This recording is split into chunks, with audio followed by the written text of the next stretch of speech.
మాజీ మంత్రి జగదీష్ రెడ్డి కోరితేనే ప్రభుత్వం విద్యుత్ మీద జ్యుడిషియల్ కమిషన్ వేసిందన్నారు పరిగి ఎమ్మెల్యే రామ్మోహన్ రెడ్డి. ఇప్పుడు చేసిన అవినీతి బయటపడుతుందని ఎల్ నరసింహారెడ్డి కమిషన్ ముందు హాజరు కాలేదని విమర్శించారు.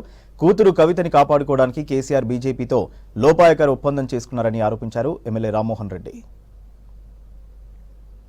ఒక విద్యుత్ పైన కొనుగోళ్ల పైన శాఖ పైన వాళ్ళ అభ్యర్థన మేరకు బీఆర్ఎస్ పార్టీ అభ్యర్థన మేరకు ఆన్ రికార్డు మీరందరూ మీడియా మిత్రులు ఉన్నారు, ప్రజలంతా కూడా చూసిర్రు. విద్యుత్ శాఖ వెలువబడినటువంటి జగదీశ్వర్ రెడ్డి అడిగితే మేము జ్యుడిషియల్ కమిషన్ ఏర్పాటు చేస్తే ఆ జ్యుడిషియల్ కమిషనే వద్దని చెప్పి అసలు కమిషన్ ఆయనను విచారించి హక్కే లేదని తను హైకోర్టుకు వెళ్ళడం ఎంత బాధాకరం. నిజంగా నువ్వు సచ్చీలుడు అయితే అంత బాగా విద్యుత్ సంస్థలు తీసుకొచ్చిన వాడివైతే శాసనసభకు వచ్చి అదే విషయం చెప్పొచ్చు కదా. లేదు జస్టిస్ నరసింహారెడ్డి గారు కమిషన్ దగ్గరికి వచ్చి ఏం చెప్పదలుచుకున్నావు అదే చెప్పొచ్చు కదా.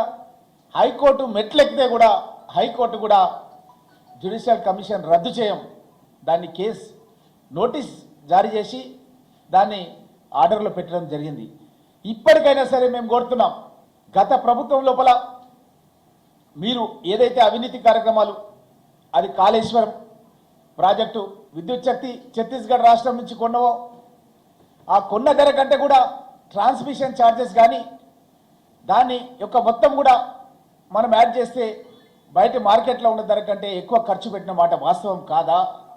మా యొక్క 6 పథకాలు గ్రామాన ఇవ్వడానికి కంకణం కొట్టుకొని మా ముఖ్యమంత్రి రేవంత్ రెడ్డి గారు రోజుకు 18 గంటలు కష్టపడి పనిచేస్తూ మంత్రులను ఎమ్మెల్యేలని నియోజకవర్గాల లోపల రోజు ఉదయం లేస్తే 7 గంటల నుంచి రాత్రి 11 గంటల వరకు కూడా చాలా మంది పేద ప్రజలు మా దగ్గరకు వచ్చి వాళ్ళ సమస్యలు చెప్పుకుంటున్నారు. ఎక్కడికి వెళ్ళినా సరే ప్రభుత్వం ఏ విధంగా ఉండాలనేది ప్రజల లోపల చర్చ జరుగుతుంది. మీరు గతంలో ఏ విధంగా పనిచేసారు అనేది కూడా చర్చ జరుగుతుంది. భవిష్యత్తు ఈ బీఆర్ఎస్ పార్టీకి లేదు అని చెప్పి స్పష్టంగా తెలియడం మూలంగానే ఈరోజు ఇలాంటి పరిస్థితి ఏర్పడ్డది.